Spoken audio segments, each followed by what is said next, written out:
As Secretary of State, Gregg Amore is ensuring that democracy remains strong in Rhode Island.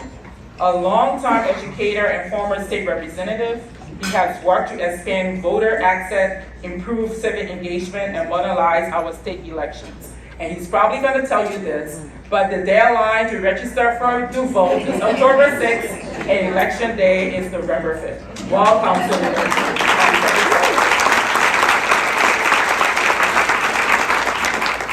Thank you. That saved me a couple of minutes. And I always carry my card with all the key dates on it, so if anybody's asking, I can pass this out. It's a pleasure to be here today. I want to acknowledge my colleagues in government. I want to acknowledge the members of the General Assembly, all seated together at the League of Social Justice table, the Conscience Caucus. And I want to tell a quick story about EIP, EPI, and EIP. I'll do that next. So I had the honor, the privilege, and the sentence of serving on the House Finance Committee for 8 years, we heard from many advocates. And the fact of the matter is that the vast majority of Rhode Islanders have no one speaking for them in the halls of the State House and in the finance committees where economic policy is made. And so we listened to well-paid advocates, and we listened to citizens who could find their way to the State House at difficult times with difficult parking. And then we listened to people who had bought into the narrative that I believe is connected with economic policy shift of the 1980s, after we had made some progress in the 1960s. You know the policy I'm talking about, the trickle-down, boots-up nonsense that has been sold and has been accepted by way too many Americans. And then Linda Katz would walk up and sit next to the microphone, and Rachel Plum, and they would preach the truth.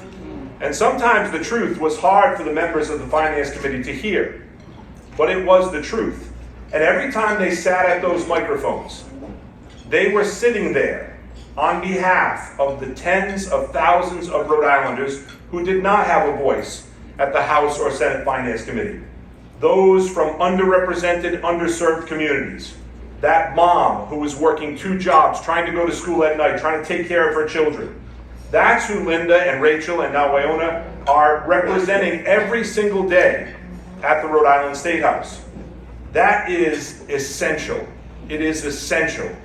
And some of the more lively debates in the Finance Committee happened between some of our Republican colleagues and Linda and Rachel, and they stayed the course, and they stayed measured, and they stayed on the facts, because the Economic Policy Institute is about facts and data and analysis, and you cannot deny what you read.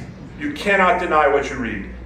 So I spent a long Thursday night in a finance committee, and I heard from Linda, and I went home, and then I started flipping through the channels, and I came to a lively experiment, and it was the same old cast of characters on the lively experiment talking about the same old stuff. And so I called the host, and I said, we need somebody from the Economic Progress Institute on that show, because we're only hearing one side of the argument. And lo and behold, about a month later, there was Linda on a lively experiment. And I said, I'm going to start calling everybody. So it's an honor to be here.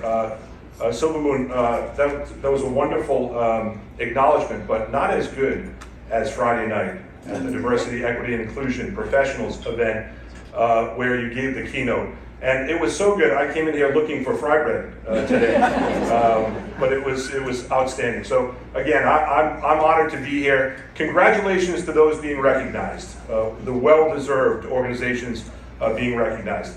This is an incredible crowd, and on the way in, someone tried to buy my ticket, and I said, Dr. Shonda Womack is speaking, I will not sell my ticket. Thank you very much.